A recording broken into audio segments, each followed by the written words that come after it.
convention avec Marc Ourson, président de l'office HLM de Gennevilliers, les élus Elsa Fossillon, conseillère départementale, et tous les élus qui sont présents du conseil municipal. Je vous remercie d'être venus aussi nombreux en ce début juillet pour défendre notre office public HLM de Gennevilliers. Comme nous, vous avez conscience de la gravité sur la vie quotidienne des Gennevillois, conscience de la gravité des conséquences de cet amendement passé en catimini à l'Assemblée nationale au début des vacances et qui retire la possibilité de rattachement des offices publics HLM de plus de 5000 logements à la commune d'appartenance. Je voudrais d'emblée lever toute ambiguïté. Il ne s'agit pas d'un problème entre politiciens. Il ne s'agit pas d'un problème entre le député et le maire qui a déposé ces amendements et le maire de Gennevilliers. Il n'y a pas de problème de député, car il ne sera plus là après les prochaines élections. Mais par contre, la loi, elle, continuera de s'appliquer, et là, il y a un sérieux problème. Car elle transforme en profondeur les capacités d'action de notre ville, retirant aux Gennevilloises et aux Gennevillois du pouvoir d'agir et de décider sur leur ville. Je suis très en colère, et plusieurs maires, toutes tendances confondues, partagent mon opinion. Je l'ai dit hier soir à Matignon, lors d'une rencontre avec les conseillers du Premier ministre sur le périmètre du futur territoire. J'ai demandé au gouvernement d'intervenir auprès des sénateurs et députés qui se réunissaient ce matin en commission mixte paritaire pour finaliser la loi NOTRe. Mes informations me laissent dire qu'ils n'ont pas beaucoup bougé. Voyons les faits pour être clairs, et de quoi parle-t-on précisément? Les maires de toute tendance politique avaient au sein de Paris Métropole établi un consensus avec des propositions de modification de la loi métropole. Le Premier ministre, M. Valls, s'était engagé à en tenir compte. Ainsi, lors du passage au Sénat de la loi sur la métropole du Grand Paris, les sénateurs socialistes, républicains, Front de gauche et UDI ont voté ensemble plusieurs amendements allant dans le sens des propositions de la résolution votée en son temps par 94% des maires de la métropole. Parmi ces amendements, il y en avait deux identiques, présentés par deux sénateurs, un socialiste et un de l'opposition, qui étaient ainsi rédigés, je cite, « Introduire un seuil de 5000 logements au-delà duquel il n'est plus nécessaire de faire remonter les OPH au niveau des établissements publics territoriaux, les territoires. » Jusque-là donc, tout allait bien. Mais des députés de la majorité du gouvernement Valls, dont celui de notre circonscription, ont remis en cause ce consensus et ont proposé sur la question des OPH deux amendements. Un amendement numéroté 640, je vous donne les numéros, comme ça vous pourrez aller vérifier si je mens. Un amendement numéroté 640 et prévoyant de, je cite, constituer un organisme d'habitation à loyer modéré dans la métropole du Grand Paris fixé par décret en Conseil d'État. Cet amendement avait pour objectif je cite toujours, réduire le nombre d'organismes d'habitation à loyer modéré dans la métropole de Grand Paris. Face à nos protestations, et surtout celles du président de l'Union des fédérations d'office HLM, Jean-Louis Dumont, cet amendement a été retiré et n'a pas été soumis au vote, ce qui est bien.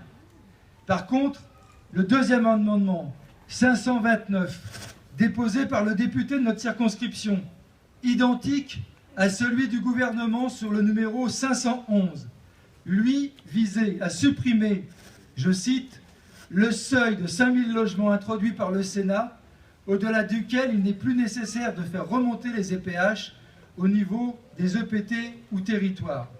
Et c'est cet amendement qui a été adopté dans la nuit du 3 au 4 juillet. Voilà pour les faits vérifiables par toutes et tous. Cela m'inspire plusieurs commentaires. Bien sûr, tout ne va pas changer demain matin. Bien sûr, la loi en l'état permet encore à l'OPH de Gennevilliers d'exister au sein d'un territoire.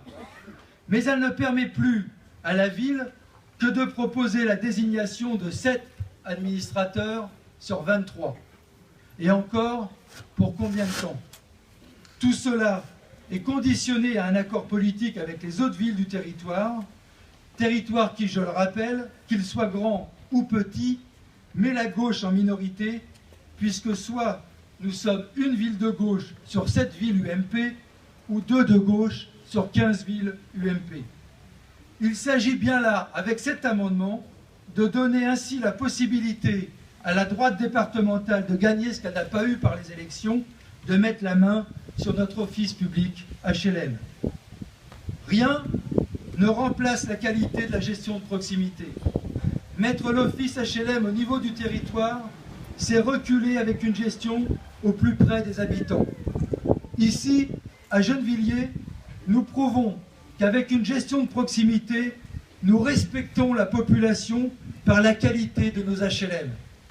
Visitez les HLM de Gennevilliers et ceux des autres villes ou d'autres bailleurs et vous verrez tout de suite la différence. Il n'y a pas besoin de longs discours.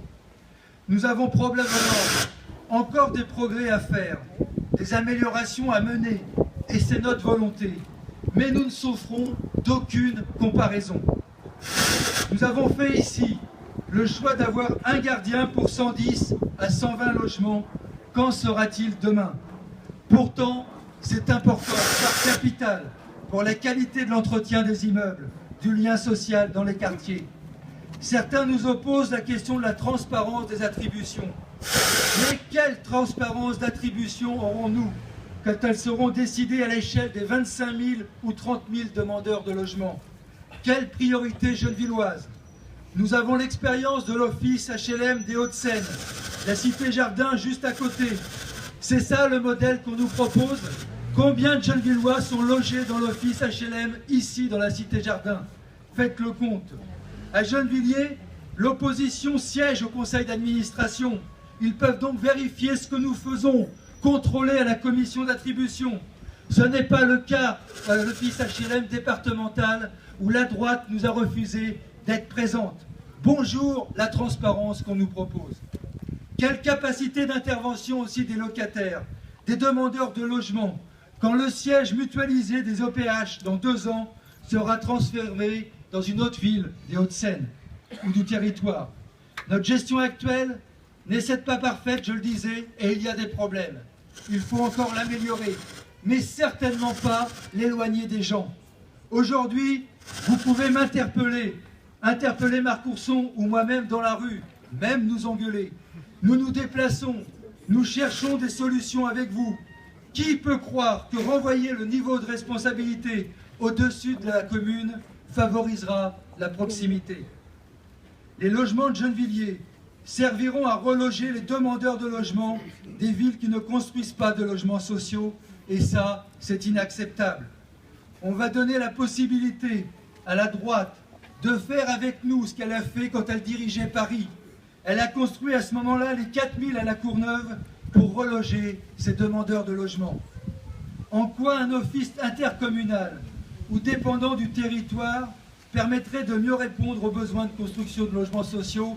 Je pose la question puisque c'est ce qu'on nous objecte. En quoi cette intercommunalité permettrait de diminuer le nombre de demandeurs de logement? Nous avons la réponse à ces 2 questions aujourd'hui dans la vie réelle et concrète. Y a-t-il eu plus de construction de logements sociaux dans l'intercommunalité de Boulogne-Meudon, ici Sèvres, avec un président centriste? Poser la question, c'est y répondre. Y a-t-il moins de demandeurs de logement dans l'intercommunalité d'Est Ensemble avec un président socialiste? Poser la question, c'est aussi y répondre. Non, car il n'y a pas d'un problème, il ne s'agit pas d'un problème d'organisation institutionnelle, mais de volonté politique et de moyens financiers. Cet argument, c'est de la propagande pour brosser la population dans le sens du poil, mais ils ne tromperont pas les gens. À Paris, ils font plus de logements sociaux aujourd'hui qu'hier. Il n'y a pas eu de changement d'institution, mais un changement de majorité politique entre l'époque Chirac et l'époque Delanoë-Hidalgo. C'est donc une attaque sans précédent auquel nous assistons aujourd'hui contre l'office public HLM de Gennevilliers, mais contre l'intérêt des locataires, mais de tous les habitants de Gennevilliers. Comment seront gérés demain les 8 à 9 000 logements de l'OPH sur notre ville? Nous ne laisserons pas faire. Aucune loi n'est immuable. Nous ferons tout pour la faire capoter, la changer, la contourner. Nous étudions la possibilité de déposer une question prioritaire de constitutionnalité pour faire casser cette loi. Nous engageons une seconde étude juridique pour essayer de sauver le patrimoine des Gennevilloises et des Gennevillois par tous les moyens légaux possibles. Nous essayons de mobiliser avec nous les autres villes concernées et nous continuerons à agir en direction des parlementaires pour qu'ils changent cette loi scélérate. Si la loi est maintenue en l'état, nous organiserons une consultation au référendum des Gennevillois pour marquer notre position collective. Derrière cette affaire pointe la volonté masquée, à peine masquée d'ailleurs, de supprimer les communes pour privilégier les territoires. Ce n'est pas notre conception de la métropole ni de la démocratie. Je rappelle que la majorité parlementaire n'a aucun mandat, aucun, voté par les citoyens sur cette question de la métropole, puisque ce n'était ni dans le programme du président de la République, ni dans le programme des députés qui se sont présentés aux dernières élections. Aucune réunion, aucune concertation avec les citoyens n'a été organisée par les parlementaires sur ce sujet. Pour ma part, comme maire et toute l'équipe municipale, nous avons un mandat. C'est le programme municipal adopté par 61% des votants de notre ville. Et dans ce programme, il était écrit « Ce qui est fait à Gennevilliers doit se décider avec les Gennevilloises et les Gennevillois. » Je veux faire respecter vos choix. Je défendrai avec vous une conception de la métropole solidaire, rayonnante et démocratique. Une métropole stratégique, s'appuyant sur des territoires conçus comme des coopératives de villes, donnant la parole et les moyens aux citoyennes et aux citoyens d'intervenir dans les choix et les orientations. Une métropole dans laquelle l'État devra assumer ses responsabilités pour assurer les droits des citoyens comme le droit au logement, en usant de ses pouvoirs pour imposer des constructions de logements sociaux dans toutes les villes, en mobilisant ses moyens pour aider les maires constructeurs et faire baisser les coûts de construction et donc les loyers. Voilà ce qui serait plus efficace et démocratique pour assurer le droit au logement pour toutes et tous. Je vous remercie de votre attention.